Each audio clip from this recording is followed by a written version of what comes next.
আসসালামু আলাইকুম বন্ধুরা, জারিন টিভিতে নতুন আর একটা তদবির নিয়ে চলে আসলাম।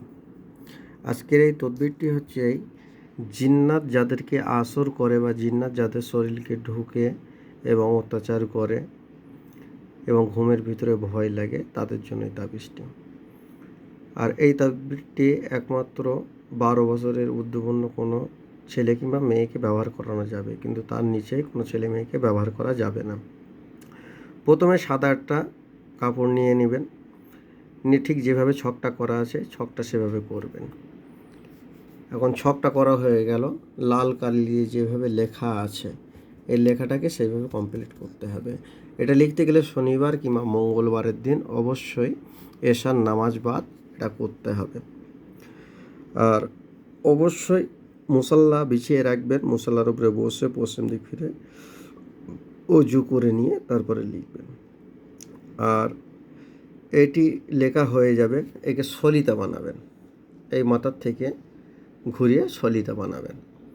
বানানোর পরে এটা প্রত্যেক দিন যে রোগীতে যে মানুষকে জিনে আসর করে, তার শরীরে জিন ঢোকা বাড়াবা করে, তার উপরে অত্যাচার করে, এইটা দেওয়ার পরে পাকিয়ে সলতে তৈরি করতে হবে একটা, আর একটা বালিশের ভিতরে ঢুকিয়ে দিতে হবে। আর যেটা সলতে বানাবেন ওটা প্রত্যেক দিন সন্ধ্যার পরে, সন্ধ্যা যখন হয়ে যাবে তারপরেই ওটাকে চামেলির তেল কিংবা জাইতুন তেল ওকে ভিজিয়ে নিতে হবে। এই সলিতাটা ভিজিয়ে নিতে হবে, ভিজিয়ে নিয়ে ধরিয়ে নিভিয়ে দিতে হবে। নিভিয়ে দেওয়ার পরে প্রত্যেক দিন সন্ধ্যাবেলা করে অবশ্যই সেই যে ধোঁয়াটা উঠবে সেই ধোঁয়াটা অবশ্যই নাক দিয়ে টেনে নেবে।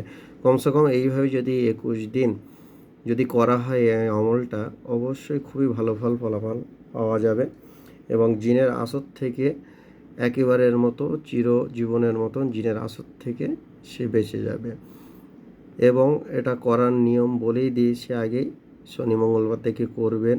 এশার নামাজ পড়ে লাল কালি দিয়ে লিখবেন, যেভাবে ছক করা আছে ঠিক সেইভাবে ছকের সাথে ছক মিলিয়ে নেবেন, মিলিয়ে নিয়ে সেইভাবে করবেন। আর অবশ্যই পশ্চিম দিক ফিরে অজু হালাতে, বেউজুতে কেউ যেন এই কাজটা করবেন না এবং জানা বোঝা লোক দিয়েই কোনো লিখিয়ে নেবেন এবং ভুলভ্রান্তি যেন না করে, সেদিকে আপনাদেরকে খেয়াল রাখতে হবে। এবং জারিন টিভিতে আপনি যদি নতুন হয়ে থাকেন অবশ্যই চ্যানেলটি সাবস্ক্রাইব করবেন এবং কোনো আপনাদের প্রয়োজনে যদি জানার ইচ্ছা থাকে অবশ্যই কমেন্ট বক্সে জানাবেন এবং অন্যকে দেখার জন্য শেয়ার করে দেবেন।